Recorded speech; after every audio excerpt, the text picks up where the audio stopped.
I think I got it. I think I killed a mosquito on the stream. That's like I don't think I did that before. Right? We start with murder. Do I have anything to cover it? No. I have a dead mosquito in front of me. It's like... No. Let's keep it away. So, I am Eric, mosquito killer. Thank you very much. No, what are we talking about? We're not going to talk about mosquitoes. We're not going to talk about killing mosquitoes, and certainly not streaming about killing mosquitoes. We're going to talk about front-end development, specifically accessibility.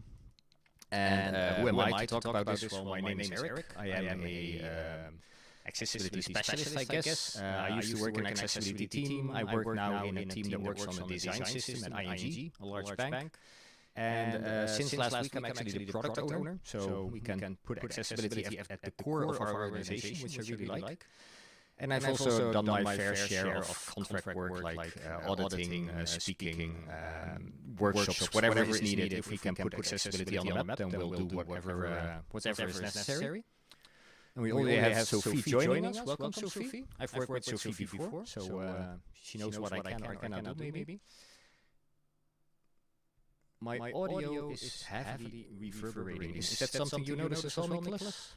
I'm not... I have an echo, they say. Maybe... I'm not an audio specialist, so I always make a mess of things. I think if I do this... You still hear me, Nicolas, but the question is now, do other people hear me as well? I think so. I think I've removed the echo. If anybody can confirm. Oh, yeah, much better. Okay. So we've got some people with us already. So that's off to a good start, because with us today... Live and center is Nicolas. Hi, Nicolas. Could you tell something about yourself?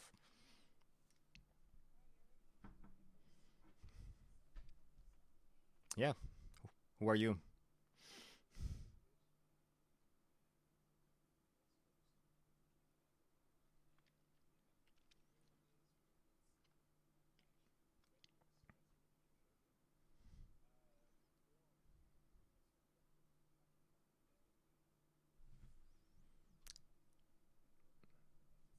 Oh, people say they can't hear you. I don't know why that is. I'm just checking my voice meter. I would say we would be able to hear you, but I can hear you. Why doesn't anybody else? You should hear Nicolas. I can advise you. Can you say something again? Yes, I can say something again. People should hear me, hopefully. Yep. I think I turned on the desktop audio now. There's too many buttons for me. Yeah, people saying perfect. Okay. So you are on the west coast of Canada. You have nice weather and you're stuck inside with me. That's right. Yes, I would much rather be out there photographing bald eagles, because we have the remnants of the bald eagle migration. So there's still hundreds of eagles when we drive around, which is kind of nice. However, looking at my background in accessibility, I have been working in accessibility for over 25 years. I remember looking at accessibility before the Web Content Accessibility Guidelines. I remember looking at accessibility before the alt attribute was introduced into the HTML language. So I really am somewhat older than dirt in that respect. But it also means that I've been privileged to see the evolution of where we were and where we're at. And it's always a good reason for me to invite people, because I can always say, "Oh, I'm in the field so much shorter than you are," and it makes me feel young and fresh still. So, but that's always like accessibility is such a field with people with so much experience. It's also a wealth. I mean. Well, yeah, we have a lot of people that have been doing this for a long time.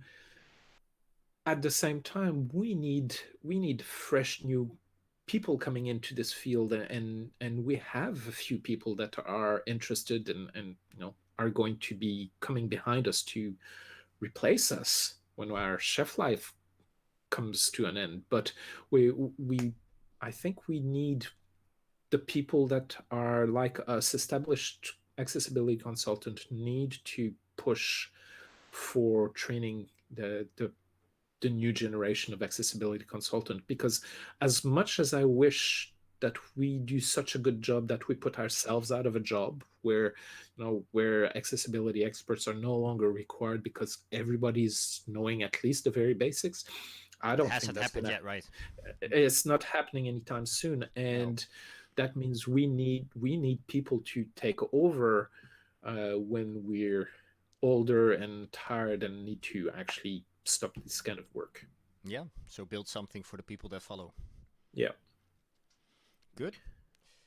And let's see where yeah, people want to talk about fountain pens. Shall we just start with it?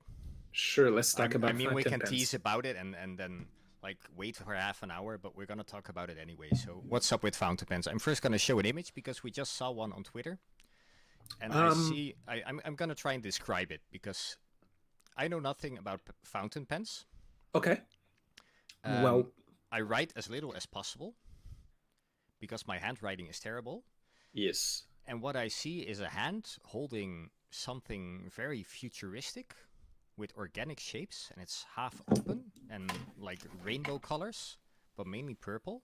I guess it's metallic. And you recognize it, I guess. You know Yes. immediately what it was. Yes.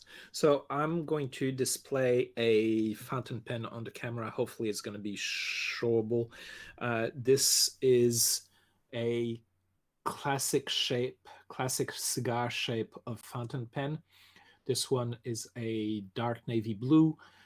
On the cap, there's a clip, so the clip is good to make sure it doesn't roll away. I don't really use it to clip it against anything. Somebody in the chat says, "Show us your best pen." Is this your best pen? No, it's not, and my best pen is actually in another room, so if you want to see my best pen, I'm gonna have to go away. But this is actually a pretty good pen. Do you have a Um, pen room? I do not have a pen room, but I have a room where I left my journal last, and my best pen is there. So here we see I the see a nib, which is decorated the point, I guess. yeah decorated point, the nib, which is the writing end of the fountain pen. So this has a lot of different characteristics. It can be a gold material, it can be platinum. Typically, it's steel, and you have different thickness. Like if you have a marker, you can have a 0.5 millimeter or 0.1 millimeter. With fountain pens, typically you have nib sizes that are going from extra fine to broad, so it puts a different amount of ink on the paper, and you have different kind of inks that you can use. So you have thousands and thousands of different colors that you can select to use in your fountain pen. Um, I will tell you why I'm using fountain pens, because it really ties into accessibility. I I was doing so much writing in digital. Everything was digital. Everything either the keyboard or straight into my phone with speech to text. In great part because my writing is worse than the doctor's, but more importantly because I have arthritis in my thumbs, and holding a pen, a normal pen or even a pencil, for more than a line or two actually ends up being very painful. Lo and behold, fountain pens are often thicker in the body, so easier to hold, and there's often um, less friction when you're using them. So they're actually easier to use. I can write 6, 7, 8 pages with a fountain pen and not have any pain in my hands. So having started that, I started actually writing, actually, journaling for daily journaling. I use the bullet journal method for work plans. So I have last list of things I need to do, list of things, who did I meet, what problems did I have, and it's all there. And somehow for me, it kind of works better for retention than putting everything into to digital. Of course, I still need calendar reminders and these kind of things, because Yeah, your paper journal won't send a reminder, right? That's that's a right. limitation. That's exactly right. The only times my paper journal actually comes back to me as if it drops, and then my service dog grabs it and brings it back to me a little bit slobbery. But Yeah. it's not as interactive as digital world. Yeah. But yeah, so fountain pens are great. I am lucky enough to have probably my best fountain pen is a well-known luxury brand. It's a Mont Blanc. And it was my dad's fountain pen, which he gave me when he realized I was getting into fountain pens, and he still prefers using Bic. When he acknowledged your mistake. Yeah. Yeah. So that's where I'm at. I have a modest fountain pen collection because I got a couple of entry level pens, and then my mom gave me a few pens as well. So I have the ability to use different inks. I have a red, a blue, a green that I really like. I use document quality inks for most of my journaling. So if I write a shopping list, I use document ink that's waterproof. So you can save your shopping list for years. That's good. Yeah. Well, most importantly, with my clumsy arthritic hands, if I drop my shopping list in a puddle, I can still read my shopping list when I get to the store. Yeah. So if I can pull back in the topic of accessibility, yeah, one tool made you feel disabled, and the other tool you don't notice, I guess. So with a normal pen, only writing 1 or 2 lines, that's confronting, I guess.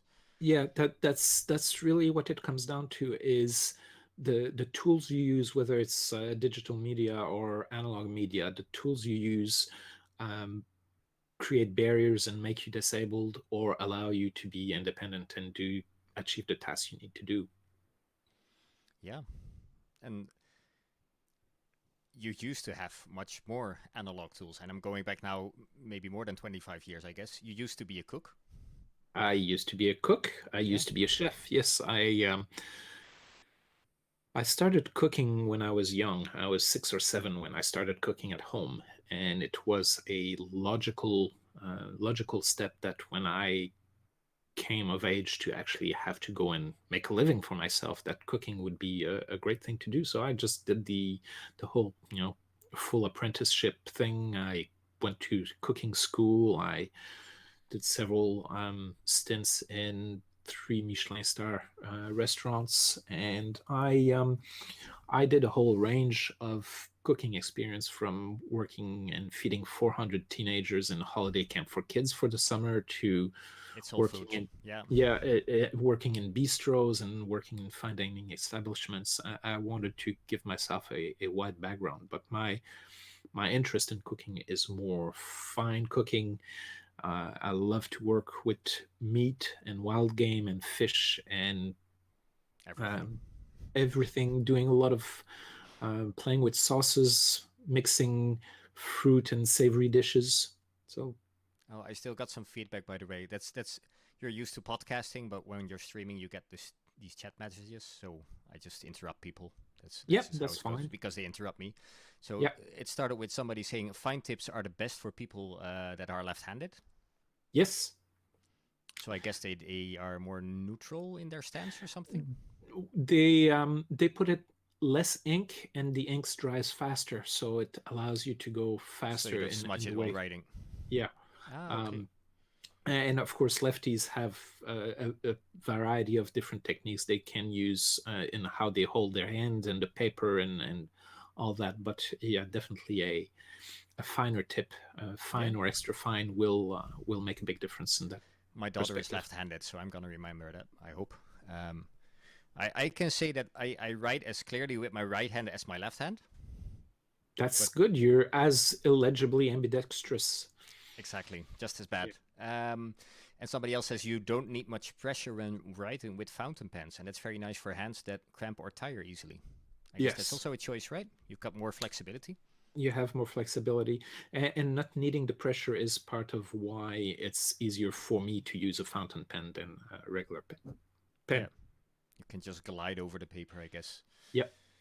And somebody else, of course, that's why I do more digitally. My hands aren't too bad, but drawing and detailed painting, of miniatures, for example, doesn't go well. Digital mistakes are more forgiving, and that's very recognizable for me. I used to study industrial design. Yeah. And one of the things we had to do was make these drawings. And without any tools, you would have to be able to draw straight lines. Yes. And there was a point in time where I've had surgery and I had a lot of tension in my body. yeah. And I stored it all in my shoulders, basically, and in my neck. Yes. So relaxedly drawing straight lines while Yeah. having so much tension in your body, yeah, it added up, but it all added up even more in my body. So that didn't quite work out. Believe that, yeah. Yeah, and that's when I switched to photography. So, and that's what I ended up not doing. So that's just how it goes. Because you were a cook, but then how did you end up in accessibility? I mean, well, it's not the most obvious angle, right? It's not the most obvious angle, no. But as I have joked around a few times, working as a chef trained me for agile methodology before agile methodology in computing was even a thing, because you start the day fresh, you have teams that pretty much are self-regulating, and you have iterations, and every day is a sprint. Every day is a sprint. Yep. So and then you have seasonal menus. So those are kind of like the epics. So all the skills. I do think like the best workflow comes from a kitchen. I mean, you need some proper workflow. Yeah. When I was working with Simply Accessible, we had a team retreat once, and one of the things that we did was every person on the team cooked for the rest of the team one night, which was kind of fun. And I basically wrote my recipes and my menus in Jira, and my helpers were able to look at that. But I remember Derek Featherston saying, the way you plate things is a very smooth workflow, and he has several children, and he said, it's strange, we've been doing plating large family meals for years, but your technique is smoother. And it just all goes back to this practice of professional kitchen training. Training, and yeah, it comes down to what you know. And it's the same thing with digital accessibility, what you know. And some people are only knowing React and div all the things, and when you show them a better way, then there's improvement. Yeah, because I said like it might not be the most obvious way to get into accessibility, but I really like about the accessibility field is everybody has a different background, and everybody brings their own knowledge and experience. Yeah. And if your strength, for example, is in workflow, that's very valuable. My journey toward accessibility is a little bit strange. I was not able to keep working in professional kitchens because most professional kitchens are not very wheelchair friendly. And at the time that was happening, there was this new thing called HTML and the web that was coming. So I was noodling around with learning HTML and learning a little bit JavaScript and building that kind of awareness. And I started working in an organization that was operated by and for disabled people. We were providing a lot of services. And in the space of about a month, I had 3 interactions that were really took me from my experience in advocacy with the accessibility of the built environment for wheelchair users to, well, the promises of the web that we can have an accessible platform. We're going to have problems with that. The first thing was one of my colleagues who's blind using a screen reader came into my office and he says, Nick, can you tell me what's going on this website? Because my screen reader is just saying image, image, image, image, image, image, image. And I had a look. And 25 years later, that's still the same. Well, it's not as bad as then, because then what the great fad is to be able to use different fonts and face spacing. You didn't have access to web fonts, so you had to do Photoshop slices and load images. So your entire menu would be an image, and then your content might be different images with images. Yeah, table with different images. So that was when I went, oh, there's a problem. Then about a week later, another colleague of mine who was deaf said that she purchased a new printer for home, and the setup instruction came on a video that did not have any captions. I So think she all was, IT stories need to have a printer somewhere. Yeah. yeah, well, um, there was that. And then the third part of my eureka moment was one of my friends who had ADHD said that she was really struggling with the marquee tag and the blink tag and all the different colors and different the wild 90s web design kind of thing. So Yeah. this was before Eric Meyer's CSS reset, but basically I worked with her to create an override of all the styling so she would have just black fonts and minimal font size changes. These three together in the space of a month were really a moment for me where I already understood the importance of accessibility, but this brought home the point of web accessibility is super important. Yeah. And I from that time on, I just kept working towards it. I can imagine it gave you the choice like, do I build something or do I build something for everybody? Yes, yeah. Uh, and of course, my background as a disabled individual working with literally thousands of disabled individuals is also giving me a perspective that maybe not everyone has had the opportunity, the privilege of having. So I look at accessibility with a very disability oriented lens. Yeah. And you've done this for 25 years now. Mm-hmm. And let's say you meet somebody at a party, a birthday, whatever. Not much meeting people these days, but hey, let's act like we can. They ask you what you do. Do you have like a short way to describe what you do? I help large and small companies make their websites and their web application work for everyone, regardless of level of ability and disability. And from there, if there's interest, I start talking about, well, what is accessibility specifically? It's making sure that someone who relies on screen readers can interact with your platform, someone who doesn't use a mouse can use your platform. And then I would go into talking about, well, really the focus of accessibility is making sure things work for disabled people. We also have to consider that it's good for everyone. If you're looking at gray text on a gray background on a cell phone in bright sunshine, you're going to struggle regardless of the health of your eyesight. If it's gray If on you're, gray, I think everybody is struggling. So that's yes, yeah, if you're universal. looking at podcasting and you don't have transcript, well, people with hearing impairments are going to have problem accessing your content, but maybe people that are not native language speaker of your podcast are going to have an easier time to read transcript and listen to your show, or maybe someone can consume content faster by reading a transcript than sitting through an hour's podcast, or maybe even you as the podcaster, as happened to me this week. Um, Maybe you can access all your transcripts, and suddenly on my podcast one of the things I ask every guest is, how do you define accessibility? So I have about 50 definitions of accessibility. I was able in the space of an hour of collating all these answers and putting them into one post. If I didn't have transcript, I wouldn't even have bothered getting started with that process because it would take forever. Yeah, and that ties in with SEO, right? If you have a Yeah, transcript on your website, that's something that SEO can work with. yeah, Audio files, not so much. not so much. So I mean, transcript as an example of accessibility is good for everyone. But if we were to spend some times, we could,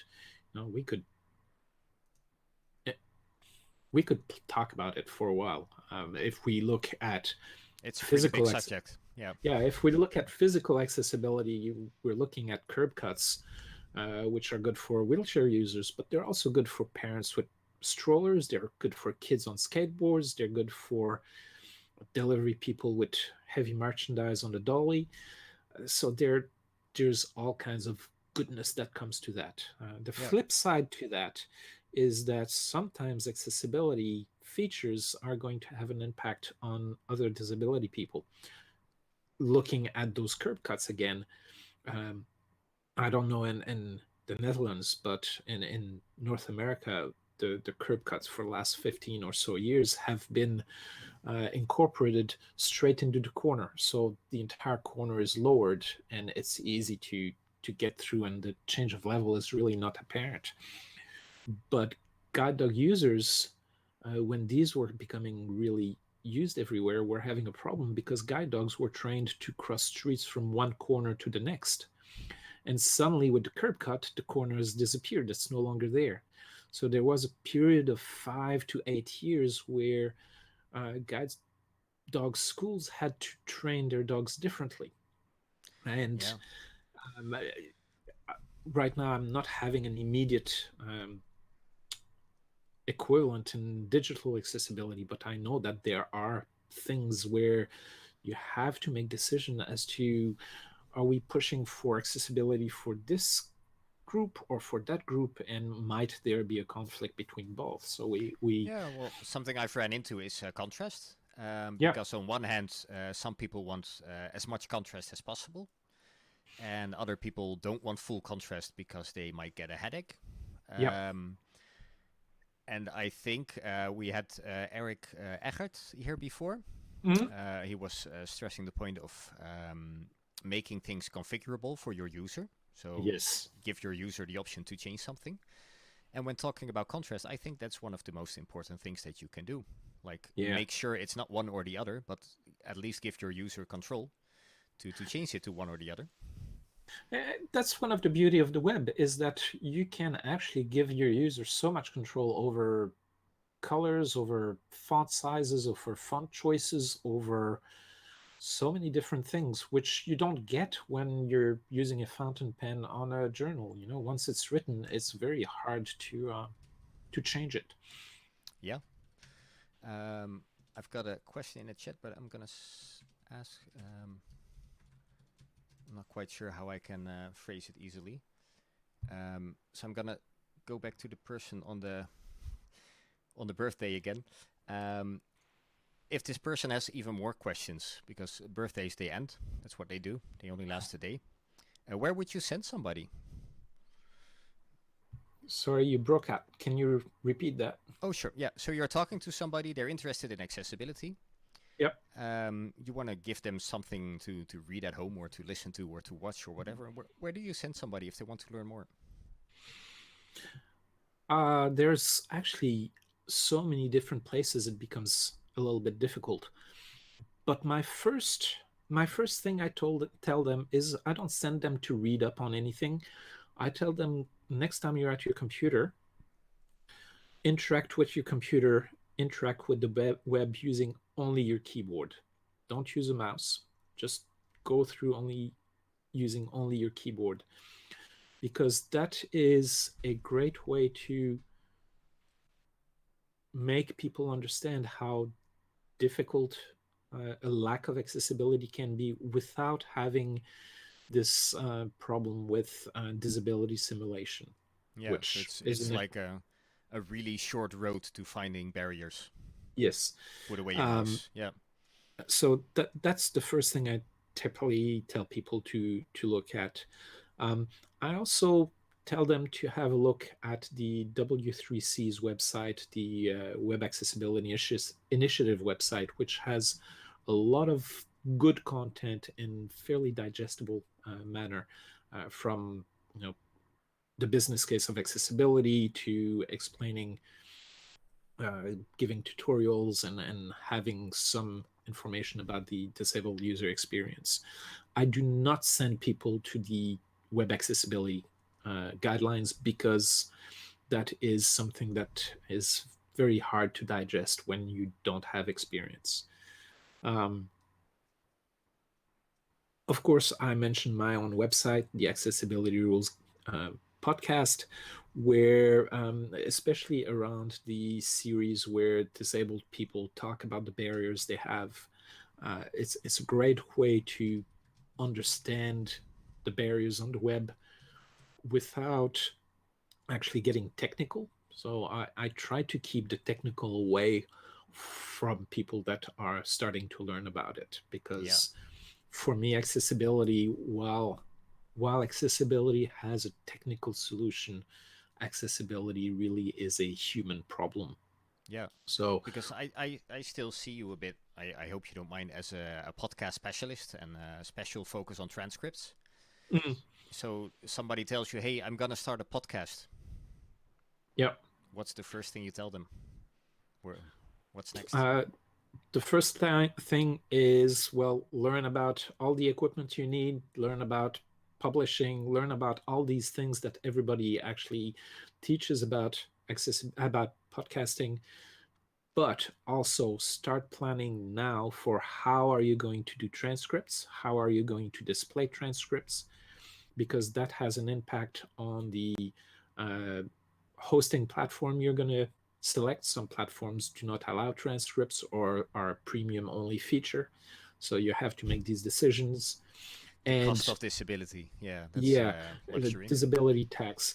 And then once they've started being receptive to that, then we start talking about, and it's not just that, but your website need to be accessible. If you provide your episodes on your site, you make sure that your player is keyboard friendly, make sure that your players interactive elements have good labeling to inform screen reader users that rely on that. Yeah, because And the then when we, transcript is only a starting point, and then yeah, there's still delivery. the biggest problem with transcripts tends to be people say, I don't have enough time, or I don't have enough money, or I don't have sponsors for it, which is all fair. When I started my podcast, for the first 20 or so episodes, I was funding all that out of pocket. And this was 3 years ago, before the tools were better. And it can be very expensive. Or if you do transcript yourself from scratch, it can take a lot of time. Yeah, I'm still The looking for a sponsor who would like to give me live subtitles, but I haven't found one yet. That would be. um, I have somebody here. Can I put you on hold for like 2 minutes? I'm sorry, I have to go. I'll be right back. Yeah, sure. Will they join us? No, they will not. Okay. So we've got 2 minutes, and then Nicholas will be back. I think it's worth the wait. I saw a new question coming in. I'm gonna ask him in a second about the about hitting resistance, because that's always a challenge, right? I started in a new role last week. I used to be a sort of leading the accessibility within our design system. Now I'm a product owner, so I meet all these new people, and I'm pretty certain that a lot of people are gonna need convincing of many things, and accessibility is probably gonna be one of them. For me, it's very important, but yeah, how do you convince people in a large organization? We have some help here in the Netherlands. And it is here in the Netherlands, for some organizations, accessibility is required. Welcome back. Thank you. My apologies. This was a delivery person who was told, do not come before noon. And he says, no problem, no problem. And of course, he shows at 11:30. Yeah, that's how it works. They have a different description when it comes to noon. Yeah. We got a question through the chat, and I already started talking about it a little bit. I often make the point that it's good business practice, business practice, money left on the table, or that it has other benefits for all users or SEO when you make web content accessible but still hit resistance. So what do you have? Do you have any advice for persuading teams into committing to accessibility? Like what's do you have a usual approach, or? Yeah, it's not an easy thing, because there is a lot of reluctance. Because I mean, as a consultant, you're in a different organization every time, so it's Yeah, like a repeat exercise, I guess. it is. There are two things. One is, of course, the aspect of corporate social responsibility. It's the right thing to do, and there is more and more push from customers and consumers for corporations to have this social responsibility. But beyond that, what tends to be a little bit more um, productive in terms of convincing them is their liability. Pretty much everywhere in the world has some kind of accessibility legislation, whether it is specifically something about accessibility like Section 508 of the Vocational Rehabilitation Act in the United States, or it's the Ontarians with Disability Accessibilities Act in Ontario that specifically requires website to be accessible, or whether it's just more general human rights, anti-discrimination approaches. You have accessibility requirements, and I specifically did not mention for our American listeners the Americans with Disabilities Act because while we often hear talks about we have to be ADA compliant for our website, the fact is technically under the ADA there are no web accessibility legislation. There's no amendments that require that. There's no guidelines under the ADA that require that, even though it should. It's too open and too broad, I guess. Yeah, it's too open and too broad. And when I spoke on my podcast with Tony Coelho, the father of the ADA, the one who wrote the bill and got it passed through the different motions in the U.S. government, he said that the intent and the spirit of the ADA is for the web to be accessible. It's just that because of one reason or another, there's been pushback in terms of amending that. So that's where we're at right now. We have a lot of good legal precedent that start saying, yeah, the ADA applies to the web as well, but it's not straightforward. Not as solid as you want it to be. No. Yeah. So circling back to the question is, how do you convince people? You tell them, well, look, if you don't care about the potentially 25% of disabled users that could be coming to your website and spending money with you, and if you don't care about all their circle of supports, their parents, their friends, who are more likely to use your system if your system is accessible than your competitors, if you don't care about that bit, then maybe you're going to care about being sued, because when you're being sued, it's costing you legal fees. And lo and behold, you have to spend the money you would have had to spend to do remediation anyway. But lose customers, yeah. And lose customers in the process. Yeah. So that typically is, a way to convince people, but I don't like it. It's to me, it's really not a good approach. And the other thing is, when you're starting to think in terms of accessibility, in terms of legal risk, you also start looking at the guidelines at WCAG as the target, as what is the minimum amount of effort I can get away with to still comply. Make the minimum a goal. And I like to flip that completely around. For me, WCAG is the starting point. What's the least we can do? It's the least we can do, and then we build on top of that. We often have corporations that have different groups, different stakeholders within the organization that are at different points. So you may have a design team that really gets it and really wants to push for it, and a development team who, well, we've done it this way and we're going to keep doing it this way and we don't care. And then we have stakeholders, leadership that are looking at both sides and trying to make a hard decision. Yeah. It's in my experience, at least, I'm not sure if it's like 100% rule of thumb, but the people who actually build it, so for example, designers, developers, the actual building people, they often prefer the carrot. They can get motivated by saying, hey, it's in your hands. If you build something, you can build something that includes people or something that excludes people. I think it's also empowering to tell people that. Yeah. And when you go a bit higher up, it tends to go more towards the stick. Yeah.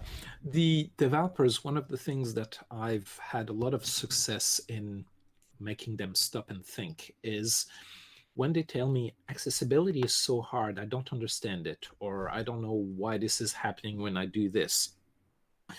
I tend to ask them, you're a developer, you like a good coding challenge. And they say, oh, yeah, of course. And I say, stop thinking about accessibility as a chore, as something you must do, and start thinking about it in terms of this is a challenge. How can you make this happen in a way that actually is accessible? And when people have that penny drop suddenly, you can see it in their face. It's really fun and rewarding that, hey, It's a mark suddenly, of quality. I mean, if you tell yes, a developer, "Hey, you've built something beautiful," but yeah, probably 70% of the people only uses it, and the yeah, other 30% is not going to do it, and that's then they're right. like, "Oh, I thought I built something good." Yeah, Yeah, no, it's not quality. Sorry, you can improve, and if you play it like that, hey, it's an improvement, then oh, I'm only mono today. I thought I fixed the mono stuff. I'm no longer mono. Am I mono? I'm getting comments on my sound again. Like I had some issues last week where I had no sound, so I thought this is better than no sound. But I guess it's still not perfect yet. Okay, so I have improvements to make. That's good to know.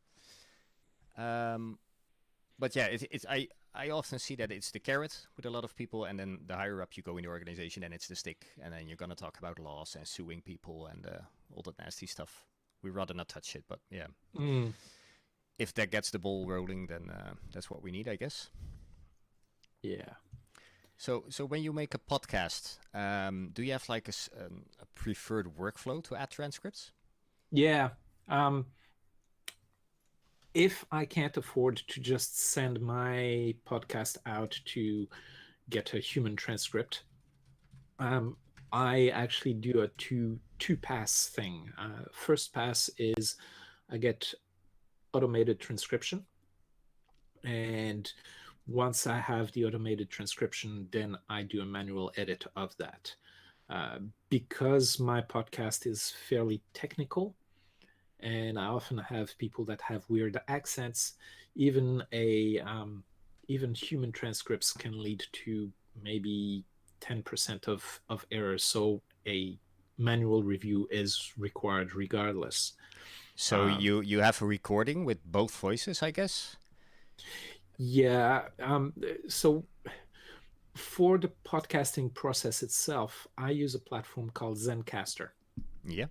Zencaster is actually not accessible, so I have to change my platform depending on the guest's need. But for people that don't have accessibility needs, Zencaster works great for me because it records every speaker's audio individually, Okay. and So it that's easier for records, transcripts.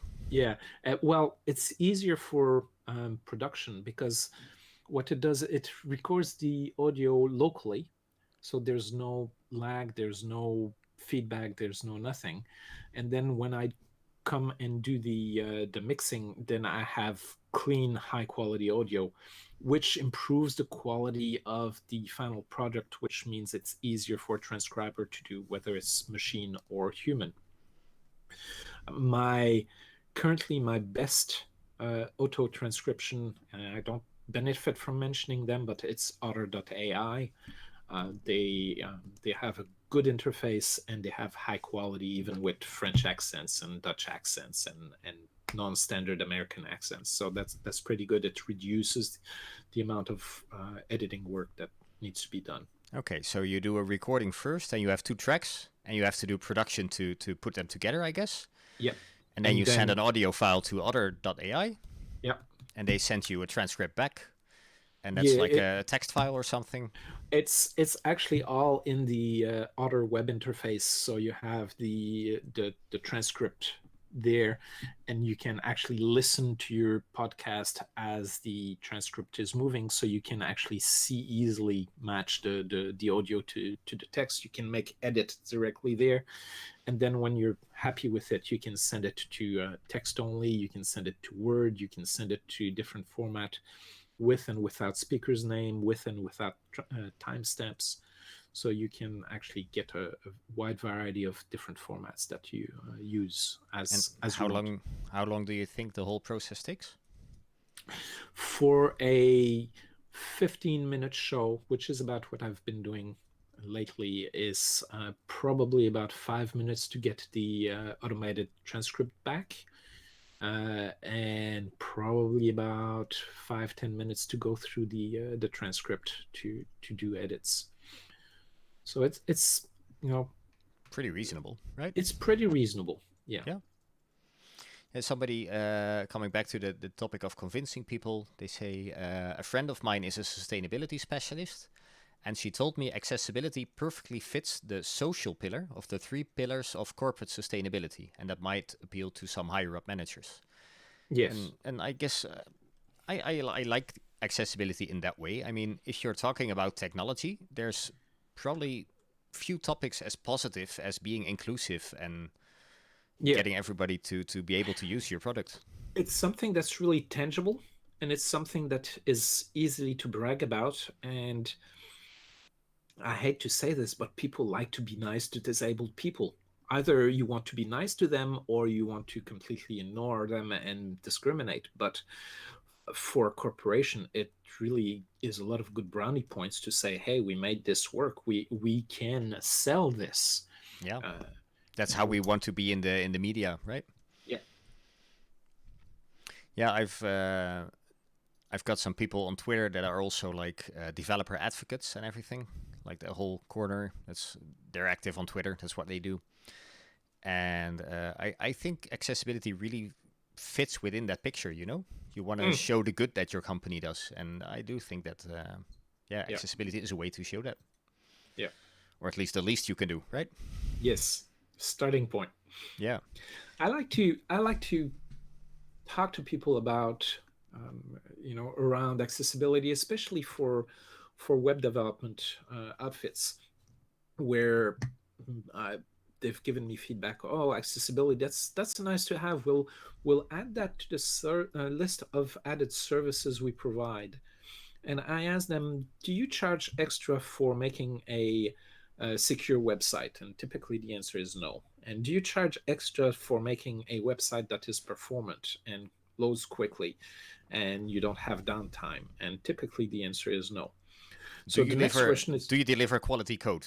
No, yeah, we don't. Yeah. yeah. I mean, why would you handle accessibility any differently than security or performance? It's really the 3 different legs of a stool that if one is missing, the whole thing falls flat. Why is not discriminating an add-on? I mean, Yeah. well, in a sense, in essence, we want a product that discriminates people, but maybe we'll pay extra to include everybody. That's like, Yes. Yeah. yeah, It does not work that way. no, not for me, thankfully. And you've got, well, pretty much aligned with this is your ableist swear jar, right? Yep. I don't think ableism is much of a big term or subject where I live, but could you introduce it shortly? What is ableism? Ableists, it's this concept along the lines of sexist language or racist language, where there's a series of words that are directly related to disabilities or medical conditions that have been used, consciously or not, to paint disability in a negative light. And I'm going to give some examples here because that may be easier to understand. Some of the terms we see online or hear in language quite a bit, oh, this is crazy, or you're insane, or chill, take a pill, or one of them, I'm sorry if this word offends, but the R word, retard. Um, I'm glad we or hear that less, but the crazy one is so, yeah, it it's happens it's so so much. prevalent, it's everywhere, and these words come from medical diagnosis, really. Lunacy, moron, idiot, all these terms originally were terms used by the medical profession to refer to groups of people, whether it's people with mental health issues or people with um, cognitive impairments or all that. So by using these words to depict something in a negative way, oh, this is so lame. Um, you are in fact painting a negative uh, picture of disability. And maybe most people don't have a reaction to that. And certainly a lot of people that I call on them to stop using that language, they say, oh, but I didn't mean it that way. The thing is, it's not about you. It's not about the person who uses this language. It's about the person who, every time they hear the words, and it can be 15, 20, 50 times a day, every time it's a microaggression, every time it's this attack on their disability, and it often leads to internalization of disability as a bad thing. And it's very hard to build your self-esteem when you say you have a mental health issue, and every day you hear people say, oh, this is crazy, it's bad. Oh, this is insane, is bad. Oh, this guy's a lunatic, is bad. And suddenly, what does that have? Real term effects on people with disabilities. So ableism is one of these things that I wish people were more aware of. And changing our language is very difficult. It's changing habits and vocabulary that we've used for maybe 10, 15, 20, 30 years. It's hard. And at the same time, it's so small. It's so That's small, yeah. and it's so important. It had such a massive impact. And maybe, you know, Joe doesn't mind you using ableist language around him because it doesn't have an impact, and he knows you're talking about things rather than people. But maybe Jane will never say a thing, but every time she hears those words, she cringes, and at the end of the day, she's just so exhausted by it. Yeah, all these tiny pushes. Yeah. Yeah. Yeah, and I find it funny because, of course, it's not a funny subject for clarity, but I see inclusion is more like a spectrum. Yes.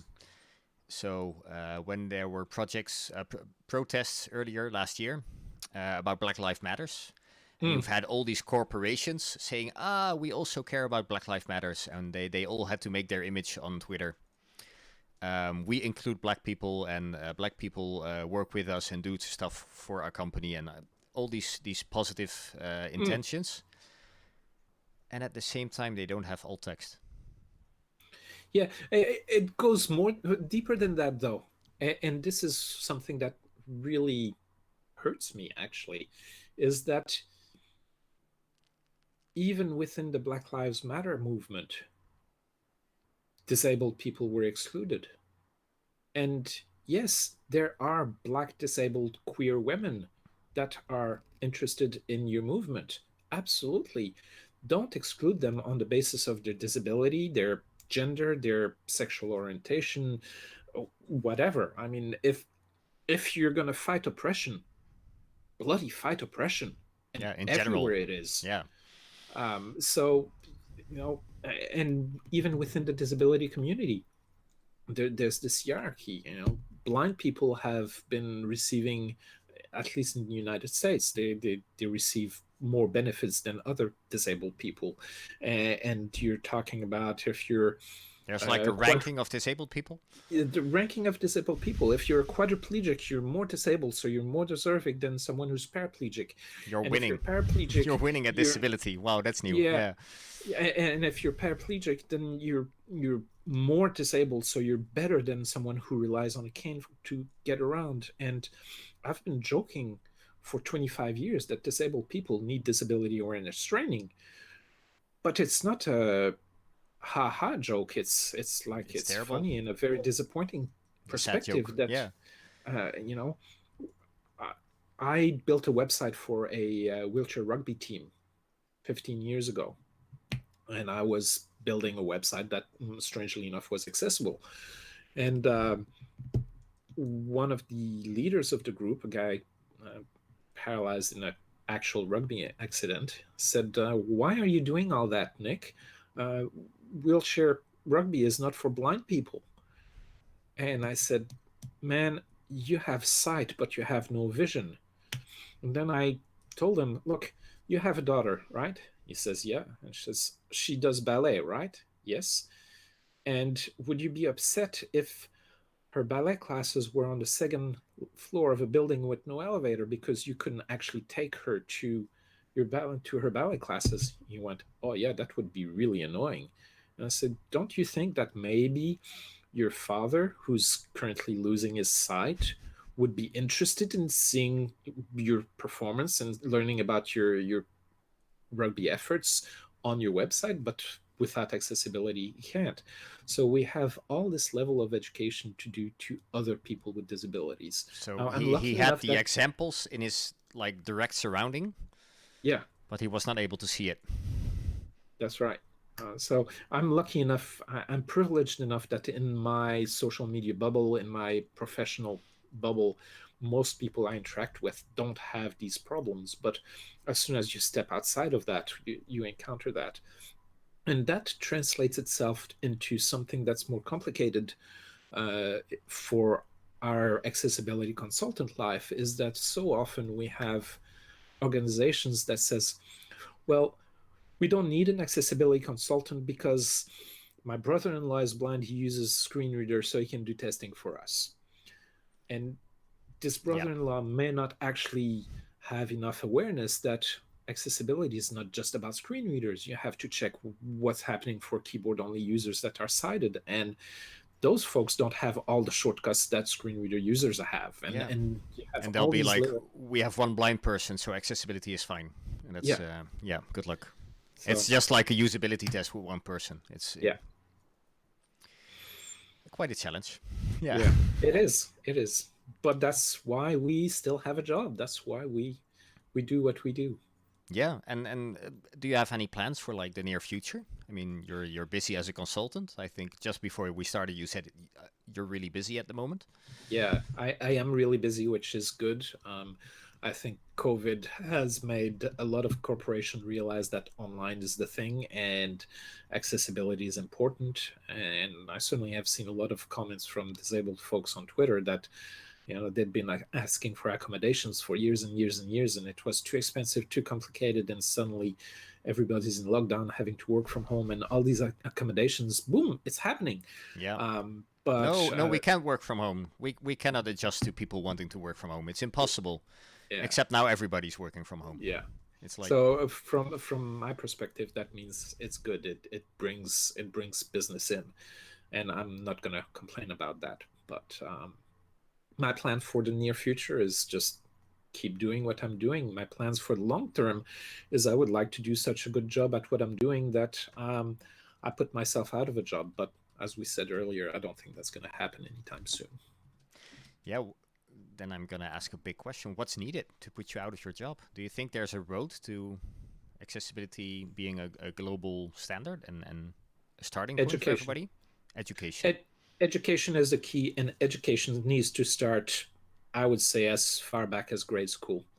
It needs to be part of the society's understanding that yes, we have disabled people, and yes, we can do things to make things happen. Um, and if we don't do that, at the very least, let's make sure we teach accessibility in computer science program and in coding boot camps. If that doesn't happen, if we don't include accessibility in all the tutorial and all the code samples we have online, we're never going to get there because it's not going to be on anybody's radar screen. Yeah, it's also something I've noticed actually. Talking about large organizations, that sometimes it's easier to tell people that are new and say, "Hey, we do things in an accessible way," than to Yeah. teach people that are longer, that are there longer. Like, and I think education is the same in a way. I guess Yeah. it might be easier to tell a child like be inclusive, and they will live an inclusive life, than telling some older person start being inclusive. If you have it in your muscle memory, if you want, from a very young age, it becomes a reflex, it becomes part of what you do. And if you don't have to consciously think about it, then it happens. If you have to consciously think about it, maybe you'll forget half the time or 2/3 of the time, and then it doesn't happen. Yeah, it's hard to change for a lot of people. Yeah. I'm gonna ask anybody that's still watching us, chatting all about, if there's any questions. I think we're about ending the stream. So if there's any questions, let us know. I still have one question that also came up. Yeah. Your last name. It's not Yes. What about American. it? It's not Canadian. Nope. It sounds rather Dutch or Belgian. It is. Do you have any idea where it comes from? Yes, it comes from Belgium. It's a name that has been very prevalent in the area of Belgium that is neither quite Flanders nor quite Walloon area. My dad comes from a village. In French it is called Anguien. Yeah. In Flemish it is called Edingen. And the language in that place, my dad says, is neither French nor Dutch. It is a little Nobody bit of knows what it French is. mixed with Dutch, spoken with a hot potato in your mouth. So yes, my dad is from Belgium originally, and that is where I get my name. So yeah, that's what I always notice with people living in the United States as well. Even though you're in Canada right now, heritage, people always know where they come from, right? That's Yeah. I wouldn't know.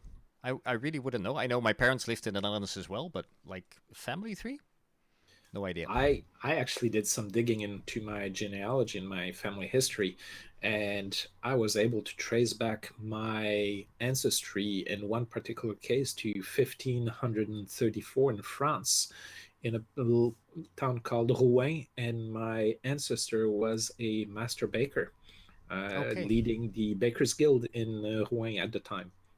that sounds like a bit more than a little digging, but yeah, that's Yeah, impressive. I've spent Yeah. a couple hours doing that. Yeah. Yeah. Well, I want to thank you so far. It's been really insightful for me. I really enjoyed talking to you. I've always had through like a variety of mediums, but hey, now we can add one more. I am Um, very glad to have been on the show. Thank you for inviting me. yeah, I hope other people will enjoy it as well. We've got some nice questions also about fountain pens, which I don't mind. It's as we say, there's always a different angle to accessibility, Yep. and this one is new to me. I think I have some pens here, but it's completely different. I'm just going to share it now. It's a bit old school, but do you know what a plotter is? I know the name, but I couldn't actually put it It's like a on an image. printer, but you do put a pen in it. Oh, cool. And I have one here, and I still haven't been able to use it. Have been too busy, but I've got like boxes full of different types of pens that I want to try, different types of paper, and it's not quite fountain pen, but it's still It's very I, geeky. yeah, very geeky, and it's a device that can write. So about switching analog and digital, I hope I'm gonna have some fun with that as well. But yeah, I'm gonna have some patience to find the time for it. Yeah. Hey, quick circle back to we were talking about, there's always story about a printer, and talking about my colleague who came in to talk about with accessibility and screen readers. He used a Braille embosser, and I don't know if Okay. you've ever heard what a Braille embosser sounds like, but it's a little bit like if you were to put the recording of a microwave making popcorns and you put it really, really loud. So Is it like an old school dot matrix printer or? yes, except that instead of printing, it actually has to punch holes through cardstock. So Yeah. it's really loud. And So the same but louder, I guess. Yeah. the same, but much louder. Yeah. And I actually had my deaf services coordinator sharing one office with my blind services coordinator because she couldn't hear his embosser and he couldn't Yeah. see their conversation when they were speaking ASL. So it really worked out really good. So at one point we talked about how one disability might be a hindrance for the other with the dropped curb. Yeah. But in this case, they were like the best match they could have had. Complementary. And just you just have to think outside the box sometimes. Yeah, creativity. Yeah, that then kind of I at that point I can come back to my color pens again. I guess that's very good. Hey, Cool. thank you so much. I'm gonna stop streaming here. We're gonna upload this as soon as possible, and yeah, we'll find some new subject next week. Thank you very much. Cheers. Thanks everybody for Eric. watching.